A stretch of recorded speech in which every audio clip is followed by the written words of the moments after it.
திருச்சிற்றம்பலம். ஸ்ரீ பரஞ்சோதி முனிவர் அருளிய திருவிளையாடல் புராணம் பாகம் 70 மதுரை காண்டம் திருமணப்படலம் பகுதி 8. சிவபெருமான் திருக்கல்யாண கோலம் கொண்டருளுவதற்காக திருவுள்ளம் கொண்டார்.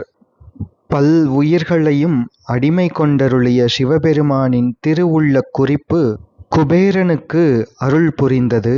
சிவபெருமானுக்கு திருமணக்கோலத்தை செய்வதற்காக சுவாமி குபேரனுக்கு அருள் புரிந்தார். எம்பெருமானின் திருவுள்ள குறிப்பை உணர்ந்த குபேரன் அழகாபுரி நாயகன் சுவாமி மீது மிகுந்த அன்பு கொண்டான், ஆசை கொண்டான்.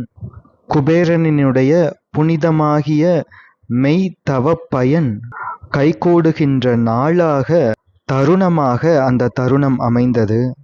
குபேரன் அத்திருமண மண்டபத்திற்கு சென்று எம்பெருமான் திருமுன்பு நின்று வணங்கி தொழுது எழுகின்றான்.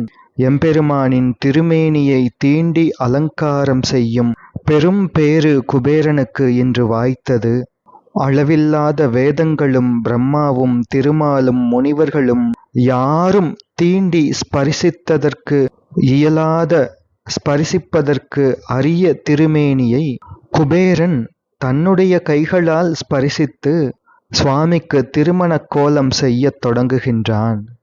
அழகிய வஸ்திரத்தை எடுத்து சுவாமிக்கு சாற்றுகின்றான். முன்புறத்தில் அடுக்கு அடுக்காக மடித்துச் சொருகுவதாகிய கொய்சகமாகவும் பின்புறத்தில் கோவணமாகவும் தரிக்கின்றான்.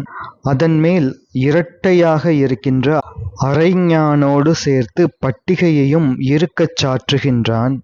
வண்டுகள் ஒலிக்கும் அன்று அலர்ந்த மலர்களை அணிந்த எம்பெருமானின் சிகையை கொண்டையாக புனைகின்றான். கற்பக விருட்சத்தின் புதிய மலர்களால் தொடுத்த மாலையை எம்பெருமானின் திருமுடிமேல் சூட்டுகின்றான்.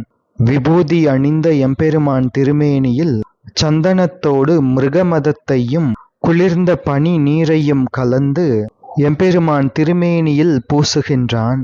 எம்பெருமானின் 2 திருச்செவிகளிலும் அழகிய சங்ககுண்டலம் அணிந்த 2 திருச்செவிகளிலும் 2 செந்நிறம் வாய்ந்த சூரியர்கள் குடிகொண்டு இருந்தது போன்று சுருண்ட வடிவாக இருக்கின்ற தங்கத்தாலான தோடும் தங்க குண்டலமும் அணிவிக்கின்றான்.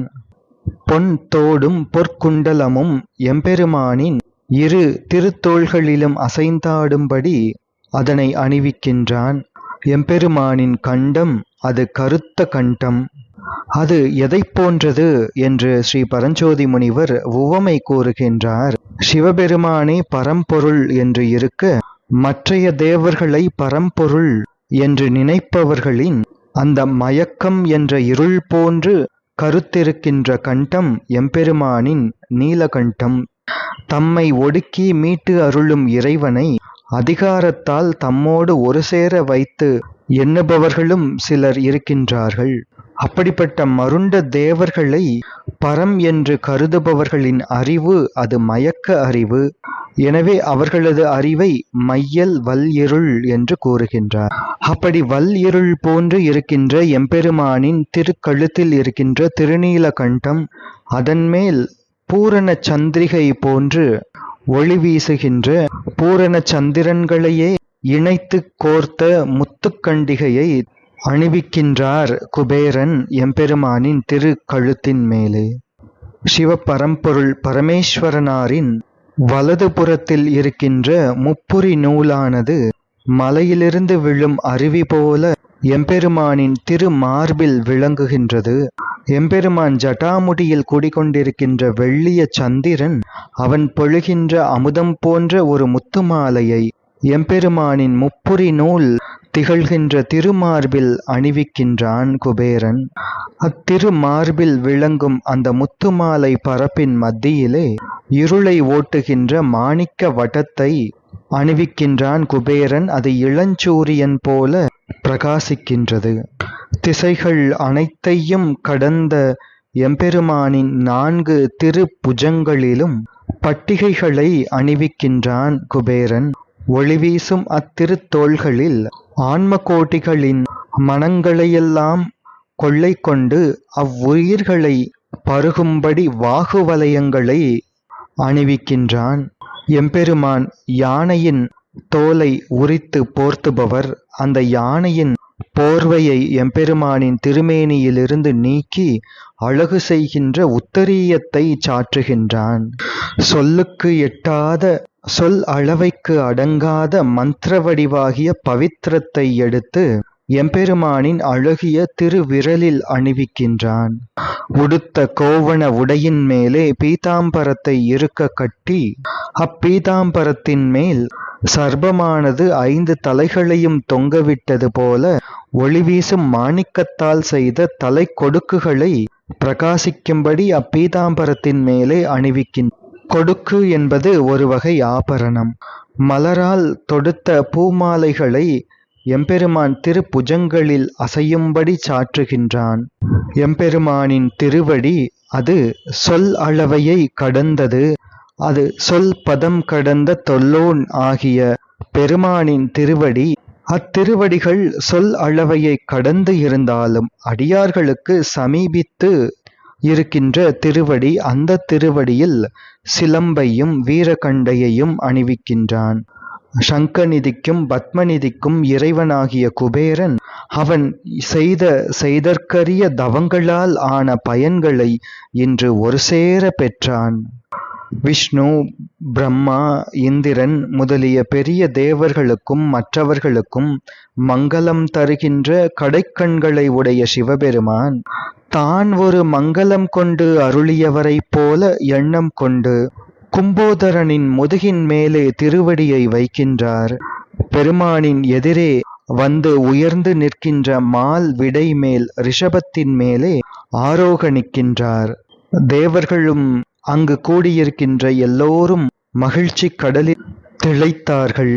கும்போதரன் முதுகின் மேலே திருவடியை வைத்து ரிஷபத்தின் மேல் எம்பெருமான் ஆரோகணித்து நடந்தருளத் தொடங்கியவுடன் தேவர்களும் எல்லோரும் ஹரஹர ஜெய ஜெய என்று கோஷம் எழுப்பினார்கள். தேவர்கள் தேவதுந்துபி 5ஐயும் முழக்கி சூழ்ந்து வந்தார்கள். அரக்கரும் இயக்கரும் பூதர்களும் வந்து மங்கள வாத்தியங்களை கல் என்று முழங்குகின்றார்கள். இசையில் வல்ல வித்யாதரர்கள் தாளம் போட்டு ஆடுகின்றார்கள். கொத்தலர்ந்த பூங்கொம்பை போல பூங்கொத்தை அணிந்த கரிய கூந்தலை உடைய தெய்வ பெண்கள் சாய்ந்து அசைந்து ஒருபுறம் ஆடிக்கொண்டே வருகின்றார்கள். 1000 முகங்களையும் 2000 திண்ணிய புஜங்களையும் உடையவன் பானுகம்பன். மலையில் இருள் குடி கொண்ட 1000 குகைகள் தோறும் 1000 சிங்கங்கள் வாய் திறந்து ஒலிப்பது போல 1000 முகங்களை உடைய பானுகம்பன் 1000 முகங்கள் தோறும் 1000 சங்கங்கள், 1000 வாய்கள் தோறும் 1000 சங்குகளை வைத்து நீண்ட 2000 கைகளாலும் பிடித்து ஊதி வருகின்றான் பானுகம்பன். ஸ்ரீ பரமேஸ்வரனானவர் ஒழிக்கத்தக்க மாயையின் வலிய தொடக்கை உயிர்களுக்கு ஒழித்து அருளுபவர். மாயையினால் வரும் தொடக்கு துன்பம் என்பது அஞ்ஞானம், பொய், அயர்வு, மோகம், சூன்யம், ஆச்சரியம், பயம் என்ற மாயையினால் வரும் தொடக்குகளை ஒழித்து அருளுபவர். ஆணவமலத் தொடக்கையும் உயிர்களிடமிருந்து நீக்கி அருளுபவர். ஆணவமலத்தினால் வரும் தொடக்கு என்பது சங்கல்பம், விகல்பம், குரோதம், மோகம், கொலை, அஞர், மதம், நகை என்ற அனாதியே ஆணவமலத்தால் சிமிழ்புண்டு கிடக்கும் ஆன்மாக்களை இந்த மாயை தொடக்கிலிருந்தும் ஆணவத் தொடக்கிலிருந்தும் மீட்டு தன் திருவடியை உயிர்களுக்கு கொடுத்து ஆன்மாக்களை மீளா அடிமையாக்கிக் கொள்ளும் இயல்பினர். போக்கும் மாய வன் புணர்ப்பையும் இருள் மல புணர்ப்பையும் கடந்து எம்மை காக்கும் நாயகன் என்று இதனை ஸ்ரீ பரஞ்சோதி முனிவர் கூறியருளுகின்றார். அப்படிப்பட்ட பெருமானை விடாது அர்ச்சிக்கும் பூஜனை தொழிலில் வல்லவன் வாணன் என்பவர்.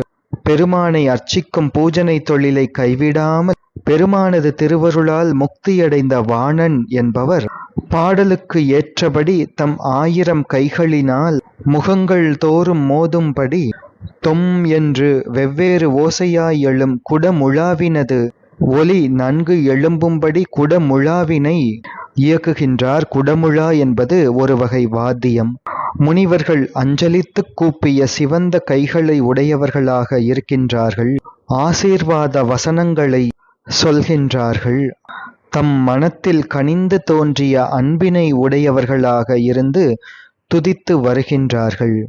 இணங்கிய மனத்தோடு வழிகொண்டு நடக்கின்ற துன்பமில்லாத கணநாதர்கள் மழை போல ஆனந்த பாஷ்பங்களை சிந்தும் கண்களை உடையவர்களாகவும், ஆடுகின்ற கால்களை உடையவர்களாகவும், பாடுகின்ற நாவினை உடையவர்களாகவும் ஒருபுறம் துதித்துக் கொண்டே வருகின்றார்கள். தேவேந்திரன் இரத்தினம் பதித்த காளாஞ்சியை ஏந்திக் கொண்டு ஒரு பக்கம் வருகின்றான். ஈசான மூர்த்தியானவர் மெல்லிய வெற்றிலைச் சுருளையும் வாசனை திரவியமும் தந்து விளங்குகின்ற அடைப்பை என்கின்ற தாம்பூலத்தை ஏந்திக் கொண்டு ஒருபுறம் வந்து கொண்டிருக்கின்றார். வாயுதேவன் ஆலவட்டம் வீசுகின்றார். அக்னிதேவன் தூபத்தை இட்டுக்கொண்டு ஒருபுறம் வருகின்றான்.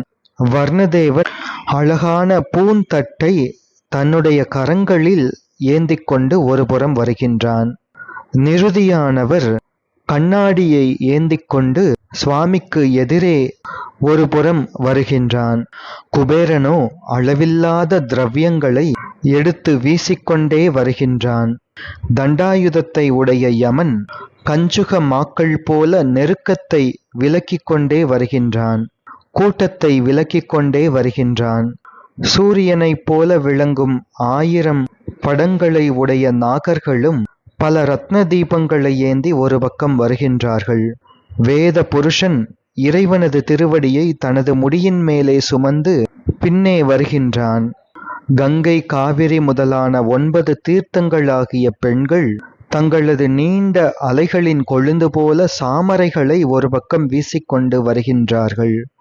குண்டோதரன் குள்ளமான வடிவத்தை உடையவன் குண்டோதரன். அவனுடைய தோற்றம் என்பது வெள்ளிய பிறைக்கீற்றை போன்ற வெள்ளிய பற்களை உடையவர்.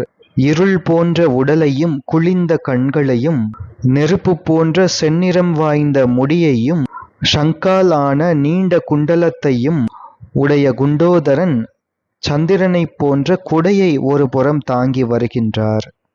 பலவிதமான கொடிகள் அங்கே ஏந்தப்பட்டு வருகின்றன. இடியேறாகிய உயர்ந்த நெடிய கொடி, வெள்ளை நிறமுடைய அன்னக்கொடி, கருடக் கொடி என்று பல கொடிகள் இருக்க, அதன் நடுவே நாயகமாக ரிஷபக்கொடி அசைந்தாட இத்தகைய கொடிகளை ஏந்திய கூட்டங்கள் வருகின்றார்கள்.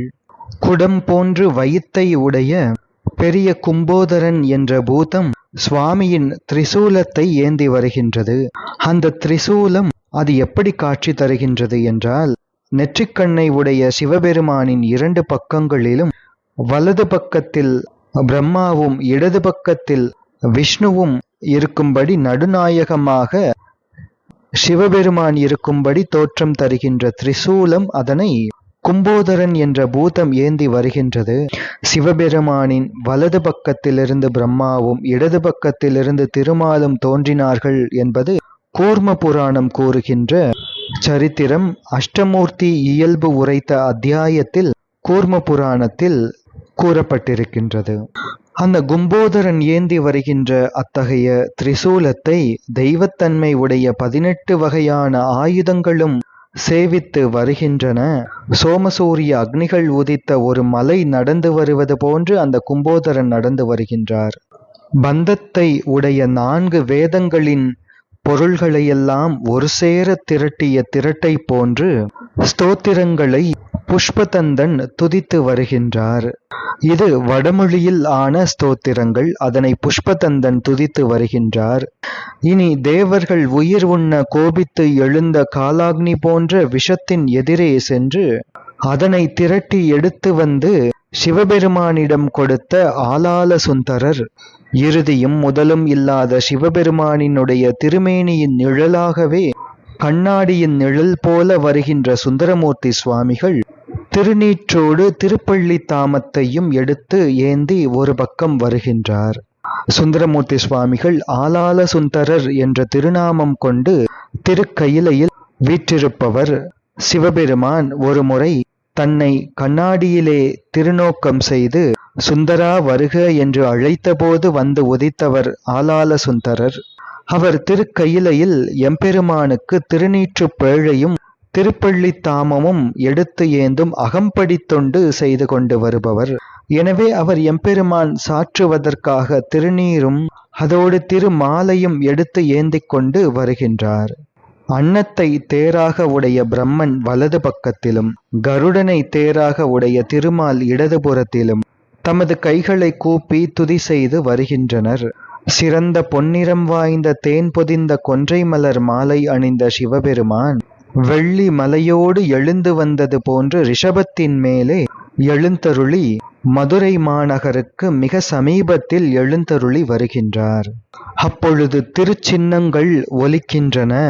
தேவர்கள் தேவன் வந்தான், செங்கண்மால் விடையான் வந்தான், மூவர்கள் முதல்வன் வந்தான், முக்கண் எம் பெருமான் வந்தான், பூவலர் அயன்மால் காணா பூரண புராணன் வந்தான், யாவையும் படைப்பான் வந்தான் என்று பொற்சின்னம் ஆர்ப்ப என்று ஸ்ரீ பரஞ்சோதி முனிவர் திருப்பாடலை அருளுகின்றார்.